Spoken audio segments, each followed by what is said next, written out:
언젠가는 이제 이게 되돌려지겠지. 강의석군 사건 같은 게 일어났을 때에도 이를 계기로 뭔가 이제 신앙교육이 회복되고 원래 건학이념대로 교육할 수 있는 날이 올이라고 생각했지만 계속해서 지금 이렇게 지연이 되고 있어요.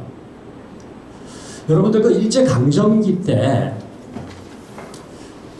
해방이 오겠지, 독립이 되겠지라고 생각하고 기다렸다가 계속해서 그날이 더디게 오니까 결국은 이거 안 오는 거 아닌가.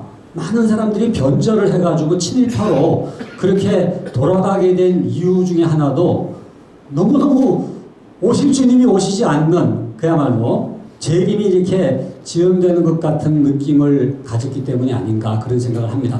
근데 여러분 1926년에 그 이상화 시인이라고 있어요. 여러분 아마 잘 아실 겁니다.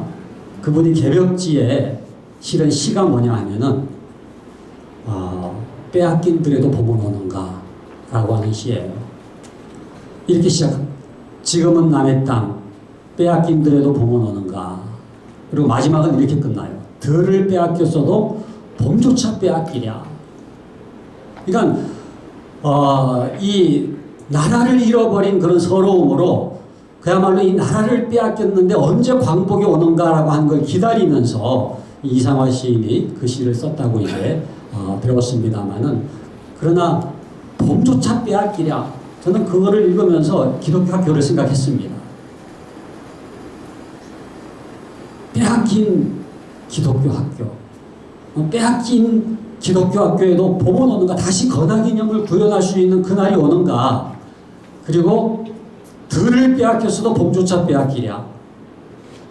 준공립화 된 것처럼 됐지만은 그러나 신앙교육을 이걸 빼앗겨서는 안 되겠다. 이제 그런 생각을 하게 됐습니다. 그래서 이 신앙교육을 회복하는 데는 저는 두 가지 방향이 있다고 봐요. 하나는 구조적인, 제도적인, 법적인, 정책적인 변화를 추구하는 거죠. 이거 굉장히 중요하다고 봅니다. 그러니까 평준화 문제도 이거는 이제 우리가 회복을 해야 되고, 지금 사립학교법도 교원 임용 관련해가지고 크리스천 교사를 뽑기가 어려운 그런 지금 상황이지 않습니까? 이런 법적인 것, 제도적인 것을 바꾸기 위해서 우리가 뭐 때로는 막 시위도 해야 되고, 뭐 여러 가지 국회의원도 만나야 되고, 교육부 장관도 만나고, 뭐 대통령도 만나야 되겠지만은 내부적으로 변해야 될 게 있잖아요. 그러니까 환경은 이렇게 척박하지만 그래도 우리가 할 수 있는 게 있거든요. 그죠? 이건 뭐 기독교 대학도 마찬가지고 초중고등학교도 마찬가지인데, 그러니까 그런 점에서 저는 이 양쪽으로 우리가 이 커리큘럼이라든지 기독교 학교의 제도적인 측면에서 자율성을 요구할 거는 꾸준히 요구하되, 내부적으로 이번 주제처럼 진정한 기독교 학교의 신앙 교육이 가능하도록 우리가 노력을 해야 되기 때문에, 저는 오늘은 좀 후자에 맞춰, 제가 주로 이제 전자에 맞춰가지고 지금도 뭐 이런저런 일들을 하고 있습니다만은, 오늘은 조금 더 이 정체성, 어떻게 하면 지금 현재 상황에서도 우리가 이 건학 이념을 구현하면서 신앙 교육을 제대로 할 수가 있겠는가, 이거에 초점을 맞춰서 특별히 기독교적 탁월성은 어떻게 함양되는가. 그래서 정말로 우리가 기독교 교육이라고 하는 것은 일반 교육보다 탁월한 교육이다. 이거를 믿고 이걸 입증하고 이거를 구현해내는 학교가 될 때 오히려 일반 학교들이 벤치마킹하고 싶어하는, 일반 학교들이 부러워하고 따라가고 싶어하는 그런 학교가 되지 않을까 생각을 합니다. 먼저 제가 쓴 책이 기독교 학교교육론이라는 책이 있습니다만은, 여기에서 이제 기독교 학교를 네 종류로 분류를 해가지고 기독교 대학만이 아니라 초중고등학교 전부 다 기독교 학교지 않습니까? 그러니까 기독교 학교라고 하는 존재는 두 가지 단어가 이제 합성이 된 거죠. 기독교라는 단어하고 학교라는 단어가 이제 합해진 건데, 기독교 학교가 있어요. 이게 교회 모델입니다. 그러니까 기독교는 강한데 학교는 약해요. 무슨 얘기냐면은 뭐 체프를 강조하고 뭐 신앙 사경에 하고 하는데 학문성이 약하다든지 전문성이 약하다든지 그러한 교과적인 것이 약한 그런 모델을 우리가 교회 모델이라고 이름을 붙일 수가 있겠습니다. 두 번째는 기독교 학교예요. 기독교 저는 잘 들리지도 않아요. 그냥 수식어에 불과해요. 그러니까 이름은 기독교 학교인데 그냥 일반 학교랑 다를 바가 없어요. 세속 모델이죠. 많은 학교들이 지금 이름은 기독교 학교지만 실은 일반 공립학교랑 거의 다를 바가 없는 이런 세속 모델로 전락하고 있지 않습니까? 세 번째는 기독교 학교 다 강조하는데 이게 분리가 돼 있어요. 그러니까 신앙적 이제 강조하고 학문적으로도 뭐 학업도 굉장히 강조하는데 이 두 가지가 연결이 되어 있지 않은 분리 모델이죠. 저는 이 마지막 통합 모델, 기독교 학교죠. 기독교가 학교 속에 스며들어 있고 학교가 기독교 안에서 비로소 그 정체성을 찾는 이것이 진정한 기독교 학교다.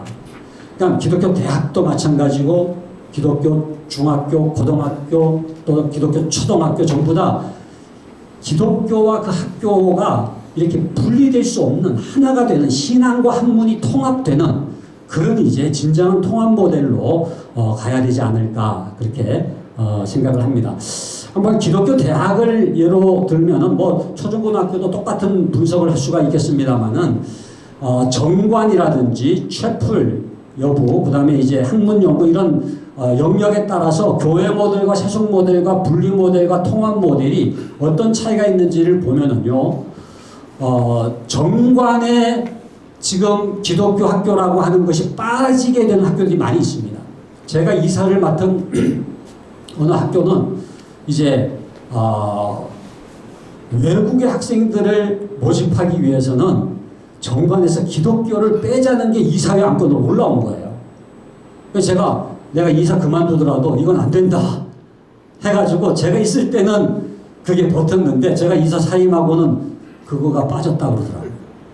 그러니까 그 정도로 그러니까 기독교라고 하는 게 굉장히 그 걸림돌이 되고 크리스천 아닌 어떤 지역에서 또 나라에서 지금 대학들은 지금 해외에서들 이게 공급을 안 해주면 학교 운영이 안 될 정도로 척박하거든요. 그래서 이 기독교자를 빼자고, 그러니까 정관상에 이게 분명히 들어가는 게 굉장히 중요한데 세속 모델은 이게 약화가 되어 있고요. 채플도 마찬가지로 세속 모델에서는 채플 자체가 약화가 되어 있는데 학문 연구는 교회 모델은 너무 신앙만 강조한 나머지 또 학문이 약화되는 거 이거는 또 올바른 게 아니죠. 전문성이 약화되는 거니까. 교수를 임명하거나 교사를 뽑을 때에도 교회 모델은 신앙을 강조하고 세속 모델은 학문을 강조하고 근데 분리 모델은 신앙도 강조하고 학문을 강조하지만 통합 모델은 신앙과 학문을 과연 통합할 수가 있느냐 이게 굉장히 중요해요. 그러니까 내가 크리스찬이면서 수학선생이다. 내가 신앙 좋은 수학선생이다가 아니라 정말 기독교적으로 수학을 가르칠 수 있느냐. 예?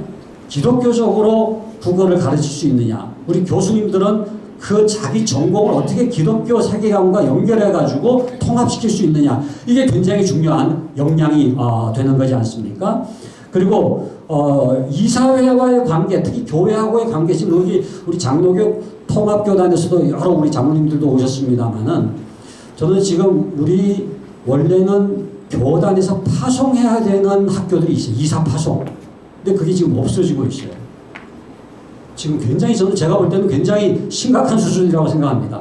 아주 유명한 기독교 대학이고 그야말로 설립 초기부터 교단이 함께 했는데 그래서 당연히 정관의 이사는 교단에서 파송 이사가 되도록 되어 있는데 이게 슬그머니 빠져나가는 이런 현상들. 마지막에 신앙과 학문의 통합은 이게 교회 모델도 약하고 세속 모델도 약하고 분리 모델도 이게 약하고 통합 모델이 될 때 제대로 이것이 강해질 수가 있다 이렇게 생각을 합니다. 자, 그렇기 위해서는 이 신앙과 학문을 통합할 수 있는 분명한 신학적인 어떤 그 패러다임을 갖는 게 굉장히 중요합니다. 그래서 저는 오늘 이 잠언 1장 7절 말씀, 저는 성경이 교육 전문 서적인데 창세기부터 요한계시록까지 수많은 규절들이 있지만은 이것을 다 모아가지고 한 규절로 엑기스처럼 뽑아낸다고 한다면은 잠언 1장 7절이에요. 우리 같이 한번 여기 나와 있는 거 같이 한번 읽어볼까요? 여호와를 경외하는 것이 지식의 근본이거늘. 굉장히 중요한 말씀입니다. 저는 이게 어느 학교든지 간에 이 말씀이 저는 기독교 학교라면 건학 이념이 돼야 된다고 생각해요. 표현 방식은 다를 수 있지만 여호와를 경외하는 것과 지식의 근본이라고 하는 게 분리될 수 없다는 거예요. 연결되어 있다는 거예요. 그러니까 여호와를 경외하는 게 신앙이라면은 지식의 근본이라고 하는 게 학문이라고 한다면 또는 학업이라고 한다면은 신앙과 학문은 연결되어 있다. 신앙과 학업은 연결되어 있다는 거예요. 저는 우리 부모님들도 신앙이냐 학업이냐 늘 이렇게 선택의 문제로 생각해요. 그래가지고 어릴 때는 신앙교육 하다가 중고등학생이 되면은 학업 때문에 교회를 안 나가게 되잖아요. 주일 아침에도 학원을 가잖아요. 어리석은 일이죠. 그러니까 진정한 학문, 진정한 학업이라고 하는 것은 신앙으로 말미암는 것이다. 이게 성경의 가르침이거든요. 여기 여러분들 보시면은 이게 동시몬이 있습니다만은 가운데 가장 중심에 있는 게 여호와를 경외하는 것. 이걸 다르게 표현하면은 하나님을 아는 것. knowing God이라고 하는 하나님 아는 것과 그다음 주변에 있는 게 뭐냐 하면은 하나님이 창조한 세상을 아는 거예요. 이게 피조 세계를 아는 거죠. 그래서 knowing God하고 knowing the world라고 하는 거는 사실은 분리될 수가 없어요. 그러니까 지금 우리 아이들이, 우리 학생들이 배우는 모든 교과는요, 이겁니다. 피조 세계를 아는 거예요. 국어든지 영어든지 수학이든지 과학이든지 뭐 우리 또 대학에서는 각각의 전공이 있지 않습니까? 오늘 뭐 우리 김수환 교수가 발표한 거 AI라든지 뭐 이런 것도 다 피조 세계에 대한 거예요. 그러니까 하나님의 어떤 일반 계시적인 은총 가운데서 나온 과목들인데 그거를 제대로 하려면 하나님을 알아야 된다는 거예요. 그래서 여호와를 경외하는 것과 여호와 하나님께서 창조한 세상을 아는 것은 본질상 연결되어 있다라고 하는 것을 깨닫게 될 때 거기서 탁월성이 나오는 거거든요. 지금 이 변화하는 시대가 될수록요. 제가 지금 어저께까지는 우리 한동 미래 포럼이라고 한동대 교수들이 같이 이제 모여가지고 발표를 하고 우리 한국 교회를 초청해가지고 이제 이 대전환 시대에 한국 교회가 어떻게 미래에 나아가야 될 것인가 방향을 모색하는 자리였는데 그게 이제 AI 전문가들도 다 이제 같이 자리를 함께 했는데 결론은 그거예요. 변화하는 시대일수록 본질을 놓치면 안 된다. 영원한 것을 놓치면 안 된다. 그러니까 세상은 두 가지로 구성되어 있는데 변하는 것과 변하지 않는 것으로 구성되어 있죠. 그죠? 저는 변해야 될 것은 변해야 된다고 생각해요. 여러분 1993년에 독일 프랑크푸르트에서 삼성의 이건희 회장이 전체 임직원들 모아놓고 한 제2창업선언 때 한 얘기 아시죠? 마누라와 자식 빼놓고는 다 바꿔라. 그게 엄청나게 중요한 삼성의 터닝포인트가 된 겁니다. 그러니까 변화돼야 될 것들은 변화시켜야 새로운 어떤 그 시대에 우리가 적응할 수가 있지 않습니까? 그러나 마누라하고 자식이 있는 거예요. 무슨 얘기냐 하면은 왜 돈을 버냐 이거죠. 그 목적이 있지 않습니까? 방향이 있지 않습니까? 그래서 저는 이렇게 그 비유를 했습니다. 오늘날 한국 교회나 기독교 학교는 엄청난 파도가 밀려오는 바다를 항해하는 선박과 같다. 이미 파도에 그냥 선실에 물이 찼어요. 지금 여러분들 한국 교회가 이 뭐 AI 시대만이 아니라 이 지금 뭐 온갖 그 격변하는 시대 속에서 지금 충격을 받고 있잖아요. 그러면은 여기에서 네 가지 형태의 대응 방안이 나와요. 첫 번째는 항해를 포기하는 거예요. 요즘 교사들도 명예퇴직 그만두는 사람들 있죠. 제 제자들도 목회 지금 하다가 그만두는 친구들도 많아요. 더 이상 못하겠다. 저는 이걸 회의주의라고 회의주의. 그러니까 이런 시대에 위축돼가지고 더 이상 내가 아무것도 못하겠다고 두려움과 공포 가운데서 포기하는 거 이게 회의주의입니다. 두 번째는 전통주의예요. 전통주의는 뭐냐 하면은 파도야, 쳐라, 나는 간다. 옛날 방식 그대로 가는 거. 가판이 부셔지는 거예요. 배가 파손되는 거죠. 옛날 방식대로 또 안 돼요. 그리고 세 번째는 뭐냐? 물결 치는 대로 가는 거예요. 파도 치는 대로. 이게 세속주의입니다. 빨리 받아들여가지고 무조건 막 그냥 해가지고 그냥 변화되는 대로 따라가는 거 있잖아요. 이거는 결국은 세속화의 물결에 휩쓸리는 거죠. 마지막 우리가 취해야 될 방법이 뭐냐 하면은 저는 이 기독교적인 응전 방식은 그 파도를 분석하고 직시하면서 그 파도를 활용해가지고 궁극적인 목적, 그 북극성을 향해서 하나님의 뜻을 향해서 하나님의 비전을 향해서 방향을 놓치지 않은 채 오히려 그 파도를 활용해서 여러분들 그 파도 타기 아시죠? 파도 타기. 그 파도를 오히려 활용해가지고 미끄러지듯이 나아가는 거 있잖아요. 그런데 방향을 놓치지 않고 영원한 것, 변하지 않는 그 방향을 향해서 나아갈 수가 있어야 된다는 거죠.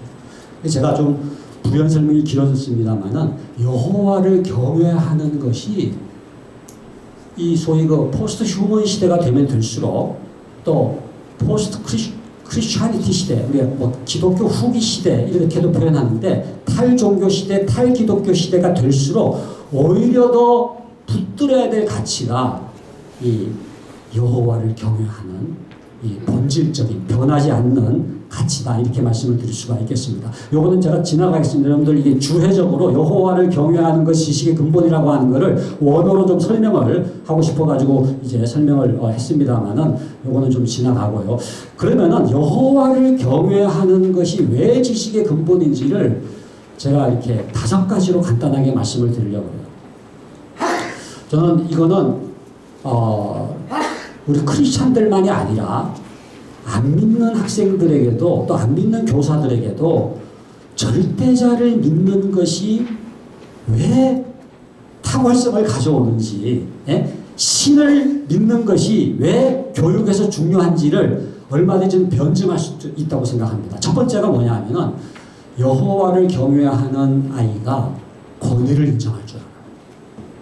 그러니까 여호와를 경외한다고 할 때 그 경외라고 하는 단어가 뭐냐 하면은 이렇게 두렵고 떨면서 예배한다는 건데 뭐 무서워한다는 개념보다는 정말로 존경하는 거, 사모하는 거. 그래서 하나님을 하나님으로 인정하는 거죠. 그렇기 때문에 무릎을 꿇고 경배하는 거, 하나님의 권위를 인정하는 게 여호와 경외의 핵심입니다. 저는 교육에서 가장 중요한 단어 하나를 꼽으라고 한다면은 이 권위라는 단어, 권위. 그러니까 권위주의는 나쁜 거지만 권위라고 하는 것은 너무너무 중요해요. 그러니까 교육이 일어난다고 하는 것은 권위를 인정했다는 증거입니다.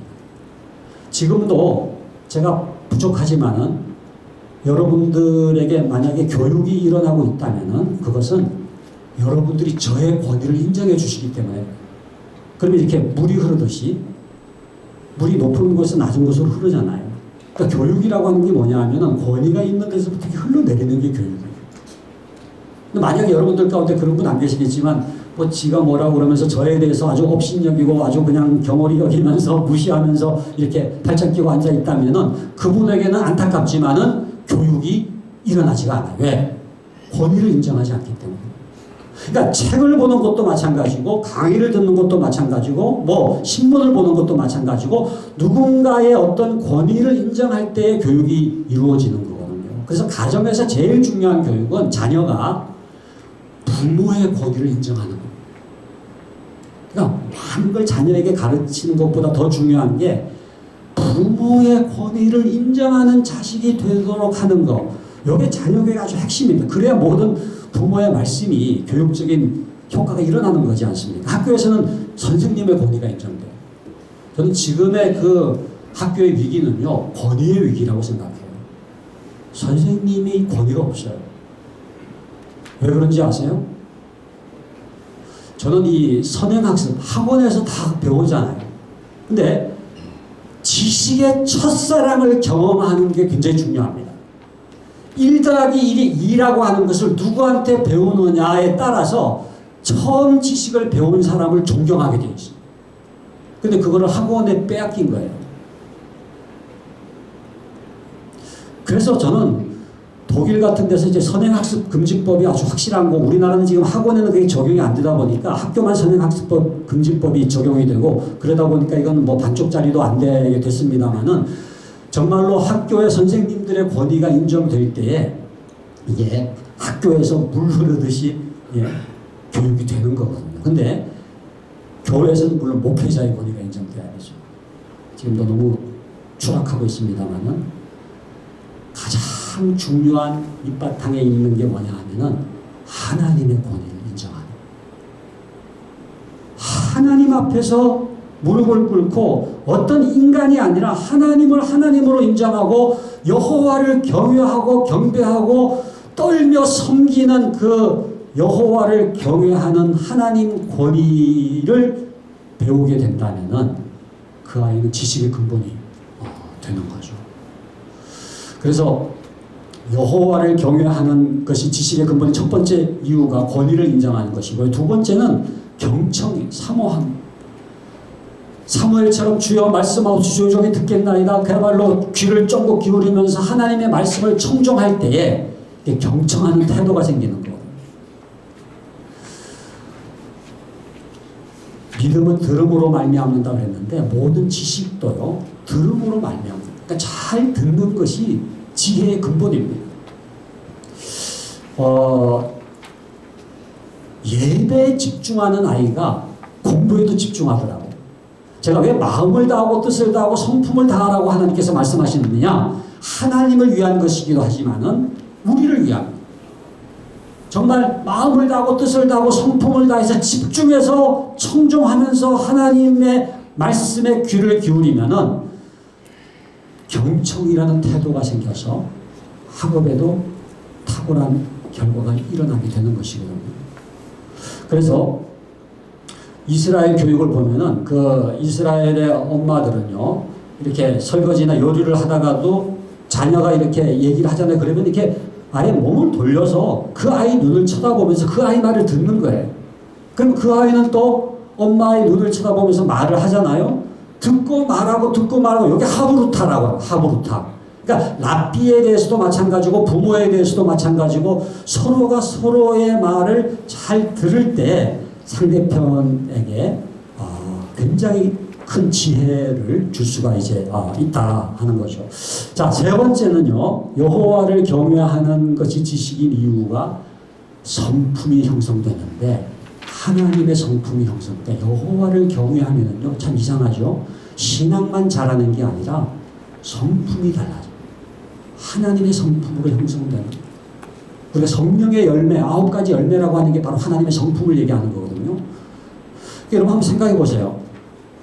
충성스럽다라고 하는 거, faithfulness, 그야말로 성실함이라고도 우리가 번역할 수가 있는데, 충실하고 충성스러운 성품이 형성되면은 그게 학업의 열매로 나타나잖아요. 성실한 아이가 결국 학업의 성취감이 그죠? 뛰어나게 되는 것이죠.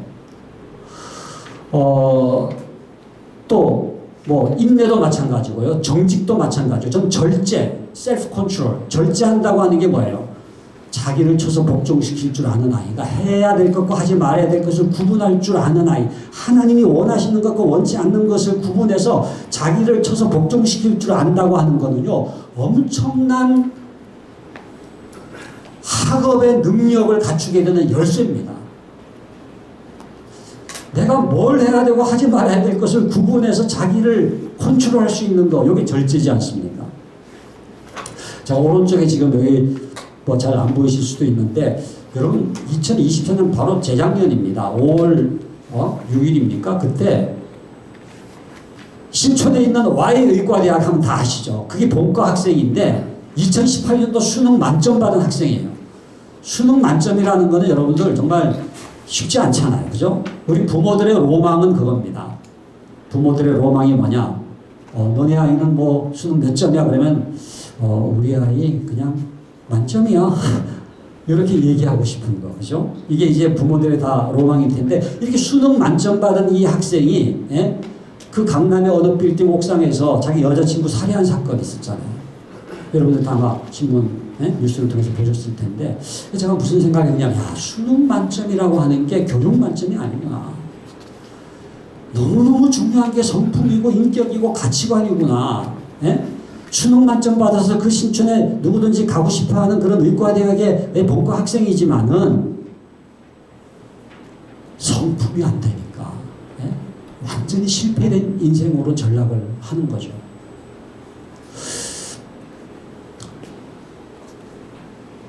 네 번째, 여호와를 경외하는 것이 지식의 근본인 이유는 비전과 꿈입니다. 여호와를 경외하는 아이에게 꿈과 비전이 생겨요. 하나님, 저도 모세 같은 인물이 되고 싶어요. 다윗 같은 인물이 되고 싶어요. 예? 성경을 읽고 기도하면서 꿈을 갖게 되잖아요. 그러면요, 스스로 시동을 거는 거예요. 자기 주도적 학습이라고 하는 게 딴 게 아닙니다. 목적을 분명히 깨닫게 되면은 스스로 하는 거예요. 여기 지금 보면은 교육의 종말이라고 하는 닐 포스트만이라고 하는 분이 쓴 유명한 베스트셀러 책이었습니다만은 그 책에 보면은 그런 내용이 나와요. 책 제목이 교육의 종말, 영어로는 The End of END가 뭐예요? 종말, 끝이라는 뜻이지만은 또 다른 뜻이 있는데 목적이라는 뜻이 있습니다. 이 책에서 뭐라고 얘기하느냐? 교육에서 목적을 잃어버리면 끝장이라는 거예요. 예? 목적을 상실하면 끝장이다. 그래서 교육의 종말이라고 하는 것은 이게 완전히 목적을 잃어버리면 더 이상 교육은 일어나지 않는다는 뜻을 가지고 있거든요. 그래서 제일 중요한 건요, 지금 대학이든지 초중고등학교에서 그 아이가 꿈을 갖는, 비전을 갖는, 삶의 목적을 갖는 거예요. 그 리고렌 목사님이 그 목적이 이끄는 삶이라고 하는 책, 여러분 다 아마 읽어보셨을 텐데 그 책에 보면 그런 내용이 나와요. 모든 자녀에게는, 모든 아이에게는 신적 목적이 있다. 신적 목적, divine purpose가 있다. 이 신적 목적이라는 게 뭐냐면 하나님께서 이 땅에 태어나는 모든 자녀에게는 하나님께서 분명한 목적을 주셨다는 거예요. 이게 그 아이에게는 소명입니다. 소명. 그 소명을 이루게 하시기 위해서 하나님께서 모든 아이 한 명 한 명에게 선물을 주셨어요. 그게 기프트고 우리나라 말로 번역할 때 기독교적으로 번역하면은 은사입니다. 은사. 그래서 이 소명과 은사는요, 동전의 앞뒷면과 같아요. 그러니까 소명을 잘 보면 분명히 그 소명을 이루게 하시기 위해서 하나님이 주신 선물이 있어요. 은사가 있다는 거죠. 그리고 은사를 잘 보면은 그 은사를 주신 목적이 있어요. 은사는 자기를 위해 쓰는 게 아니거든요. 하나님의 목적이 있습니다. 이 목적을 깨닫게 되면요, 그 아이는요, 시동을 거는 거예요. 그래서 제가 지금 한동대학에서 학생들을 가르칩니다만 한동대는 무전공제입니다. 무전공제니까 들어와가지고 뭘 하느냐, 예배를 드리고 성경 읽고 기도하고 또 교수님들과 상담하고 그 다음에 이제 자기가 원하는 그런 그 과목들, 어느 전공이 좋을지를 탐색을 하면서 뭐를 깨닫느냐 하면은 하나님께서 나를 왜 이 땅에 보내셨는지 소명을 깨닫고 은사를 깨닫게 되면은요, 그 아이가 자기의 삶의 마이웨이가 뭔지를 발견을 하는 거예요. 그가 하면은 쫙 나가는 거예요. 그래서 이 모티베이션, 동기 유발이 가장 중요한데 여호와를 경외하고 하나님을 믿는 신앙 안에서 내가 왜 이 땅에 태어났는지 하는 그 소명을 깨닫게 되면은 그것이 탁월성, 그것이 학업과 학문의 놀라운 성취를 가지고 오는 원동력이 된다 하는 거죠. 마지막 다섯 번째는 통찰력입니다. 여호와를 경외하면은 통찰력이 생깁니다. 우리가 예배를 드리면은 장의자에 앉아서 주로 예배를 드립니다만은 의자에 앉아 있는 시간이 아니라 사실은 예배를 드리는 시간은 저 높은 상공에 올라가는 것 같아요. 그럼 뭐가 보이느냐? 내 인생이 보이는 거예요. 여러분 비행기 타고 위에서 한번 내려보신 적 있잖아요. 여기 제2롯데월드도 올라가신 분들은 아마 날씨가 좋으면 뭐 인천 앞바다가 보인다 그런 얘기를 하지 않습니까? 제가 그 토론토에 얼마 전에 갔을 때는 CN타워라고 553m 거기 올라가니까 토론토 시내가 한눈에 보여요. 제가 길을 못 찾았는데 야, 토론토 시내가 이렇게 생겼구나. 날씨가 좋으면 나야가라 폭포가 보여요. 우리나라 어르신들이 제일 가고 싶어하는 관광지 넘버원이 나야가라 폭포입니다. 왜 그런지 아시죠? 나야가라 그러면 나야가 가기 때문에 실질적으로 관광지 넘버원 선호도 나왔는데 제가 무슨 생각이냐면 야, 553m만 올라와도 이렇게 통찰력이 생기는구나. 그런데 여호와를 경외한다고 하는 것은 저 높은 상공에 올라가는 것 같은데 뭐예요? 자기 인생이 뭐예요? 내가 어떻게 태어나서 어떻게 하나님께로 돌아가는 나그네 인생인가가 보이는 거예요. 어떻게 인류가 창조함 받아서 어떻게 종말을 맞이하는지가 보이는 거예요. 이것처럼 중요한 지혜가 없습니다. 여러분 메타인지 얘기를 많이 하잖아요. 메타인지. 메타라고 하는 헬라어의 뜻은 여러분들 아시는 대로 초월이에요. 초월. 그러니까 그냥 앉아가지고 책상에서 공부만 열심히 하는 게 아니라 공부하고 있는 나 자신을 초월할 줄 알아야죠.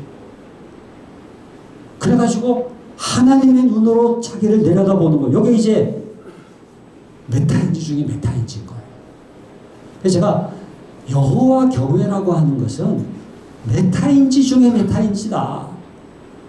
하나님의 눈으로 나 자신을 보고 하나님의 눈으로 인류를 보고 세상을 보는 거예요.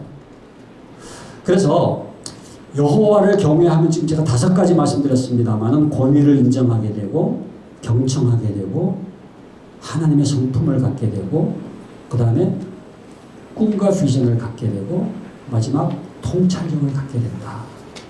이게 지식의 근본이 되는 첩경이 되는 거예요.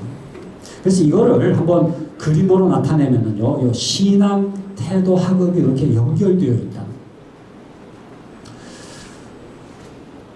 여호와를 경외하는 것이 지식의 근본이거늘이라는 말씀 속에 요 흐름이 있는 거예요. 여호와를 경외했더니 신앙만 좋아지는 게 아니라 성품이 바뀌고 태도가 바뀌고요. 그랬더니 학업에까지, 그죠? 학문에까지 결과가 나타나는 거예요. 근데 너무나 많은 부모들이, 너무나 많은 또 선생님들의 아이들이 이것만 붙들고 학업, 공부 어리석은 일입니다. 학업이 물론 중요하지만 학업보다 더 중요한 게 태도고 태도보다 더 중요한 게 신앙이에요. 이 3가지가 이렇게 연결되어 있어요.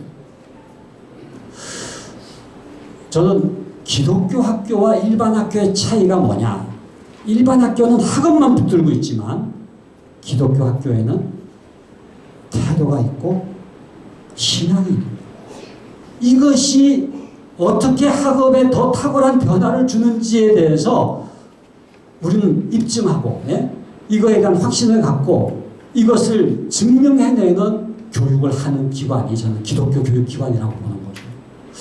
그래서 이 다니엘서도 여러분 잘 읽어보시면 다니엘서 6장 3절에 이런 말씀이 납니다. 다니엘은 마음이 민첩하여 총리들과 고관들 위에 뛰어남으로 이 마음이 민첩하여라고 되어 있는 그 단어가 루아 야티라라고 돼. 히브리어 루아 야티라라고 하는 게 무슨 뜻이냐면은 영어 성경을 보면은 an excellent spirit이라고 하는 탁월한 영. 그러니까 마음이라고 표현했지만 사실은 영이 탁월했다. 영이 탁월했다. excellent spirit이라고 하는 게 영이 영성적으로 신앙적인 면에서 탁월함이 진정한 탁월함의 원천이 된다. 그런 뜻이에요. 그래서 제가 이 말씀 가지고도 한번 주일 설교도 한번 한 적이 있는데 너무너무 정말 이 다니엘의 지혜라고 하는 게 그냥 뭐 똑똑했다 그게 아니고 신앙과 태도와 학업이 연결되어서 영이 민첩하고 영이 탁월하니까 삶이 탁월해지더라라고 하는 걸 입증한 인물이다라고 하는 것입니다. 그래서 이 3가지 신앙, 태도, 학업이 어떠냐에 따라서 8가지 유형의 교육이 나오거든요. 그래서 여기 지금 8가지 유형의 교육 여기 보면은 신앙, 태도, 학업이 있고 XXX 이 3가지 다 X인 유형은 무관심형 또는 방임형이에요. 이런 부모는 별로 없어요. 이런 교사도 거의 없고 아이들도 뭐 이렇게까지는 아니지만은 그러나 많은 경우에 우리 부모님들 가운데에도 그런 부모가 있더라고요. 자녀에게 젖이나 우유도 먹이지 않고 그냥 PC방에서 이렇게 게임하는 이 무관심형이죠. 방임형이죠. 근데 제일 많은 유형은 2번째 유형입니다. 이게 성적 위주형, 이게 세속형 또는 입시 유형이라고 볼 수 있는데 신앙 X, 태도 X, 학업만 올인하는 거예요. 이건 뭐 대학에서도 마찬가지입니다. 그냥 전공 공부해가지고 무슨 취직만 준비한다. 이거는 학업만이 아까 제가 본과 학생 얘기했지만 뭐 의과대학이 됐든지 법과대학이 됐든지 간에 그렇게 학업만 해가지고 무슨 고시를 찾아 지금 뭐 여러분들 보세요. 지금 뭐 법학을 전공한 사람들이 얼마나 많이 이 나라를 이렇게 힘들게 하는지에 대해서도 여러분들 알고 있지 않습니까? 중요한 거는 이 앞에 게 지금 사라진 거죠. 핀란드 하면 원래 이 북유럽 쪽에는 루터교가 있었거든요. 루터교. 지금도 루터교가 많이 남아 있습니다만은 루터교 자체는 약해졌지만 그래도 태도가 있기 때문에 이 핀란드 아이들은 공부를 좋아해요. 공부를 즐겨요. 그러니까 학업 성적, 피사 점수가 우리나라하고 마찬가지로 높은 점수가 나오는데 신앙은 이제 약화된 거죠. 열린 대한교육은 태도만을 강조하는 것이고, 그렇다고 해서 다섯 번째 신비주의형 신앙만 강조하는 게 그럼 좋으냐? 그건 아니에요. 하나님께서 반지성주의자가 아니거든요. 많은 분들이 오해해요. 공부 안 가르치고 학업 안 가르치고 그냥 뭐 예배만 드리면 되느냐? 그게 아니죠. 하나님이 창조한 세계를 배우는 것이고 여호와를 경외하는 것이 지식의 근본이거늘이라고 말씀하신 이유는 지식이 중요하다는 것을 이미 전제하고 있는 거예요. 그래서 반지성주의형도 아니고 이원론형도 아니고 마지막 여덟 번째가 뭡니까? 신앙과 태도와 학업이 이렇게 연결돼요. 이게 성경적 교육입니다. 이게 진정한 기독교 학교가 추구해야 될 신앙교육의 원리라고 하는 거죠. 그래서 우리 학교는 이 세 가지 중에서 뭐가 약한가? 신앙이 약한가? 태도가 약한가? 학업이 약한가? 이 세 가지가 다 강력하게 연결되어 가지고 그야말로 여호와를 경외하는 교육이 이루어진다면은 지식의 근본이 되는 열매가 나타나게 된다 하는 거죠. 제가 이건 간단하게 좀 설명을 드리려고 하는데요. 비전 앤 캐릭터라고 하는, 우리나라 말로는 비전과 인격이라고 한국 장로교 출판사에서 번역이 돼서 나온 책인데, 크랙 다익슈트라라고 하는 그 아주 정말 좋은 학자입니다. 우리 장로교단의 기독교 교육학자로는 굉장히 중요한 프린스톤 교수로도 있었고, 근데 이분이 쓴 이 비전과 인격이라는 책이 뭐냐 하면은요, 캐릭터가 인격이라고도 번역될 수도 있고 성품이라고도 번역될 수 있는데, 이런 인격이나 성품이 어떻게 변하느냐, 도덕적으로 어떻게 윤리적으로 탁월해지는가가, 과거에는 콜버거라고 들어보셨어요? 콜버거의 도덕 발달론이라고 하는 거는 뭐냐 하면은 피아제의 인지 발달론에 따라서 인간의 인지가 발달하면은 그만큼 논리적으로 판단할 수 있기 때문에 도덕성이 발달한다라고 본 거예요. 근데 그게 아니고 이 다익슈트라는 그 콜버거를 비판하면서 이성이나 어떤 그 합리성으로 도덕성이 발달하는 게 아니라 비전을 갖게 될 때 도덕성의 도약이 일어난다, 이렇게 설명을 하는 거예요. 그 비전을 다르게 얘기하면은 신앙입니다. 신앙. 이분이 이제 비전이라고 표현했지만은 기독교 신앙을 갖고 내가 누군지, 나의 정체성을 깨닫고 나의 소명을 깨닫고 내가 누군지를 깨닫게 되면은 갑자기 도덕적인 기준이 팍 올라간다는 거예요.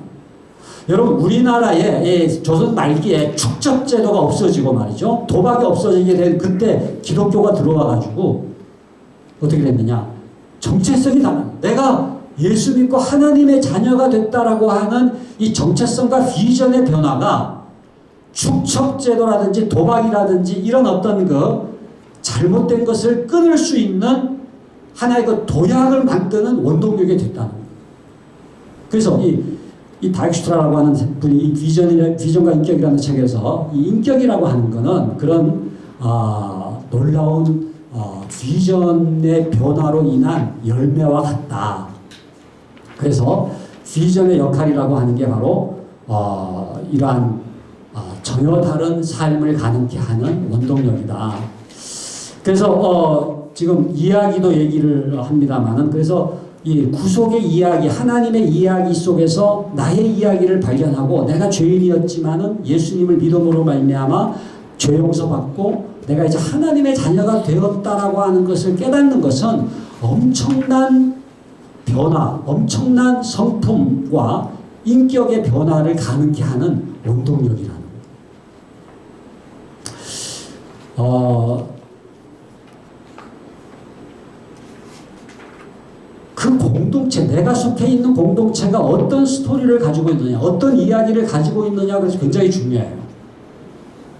아까 제가 오기 전에 아마 고당 조만식 선생이나 또 남강 이승원 선생에서 오산, 우리 지금 김용관 목사님 그 전에 계셨던 그 오산학교가 평양에 있을 때 그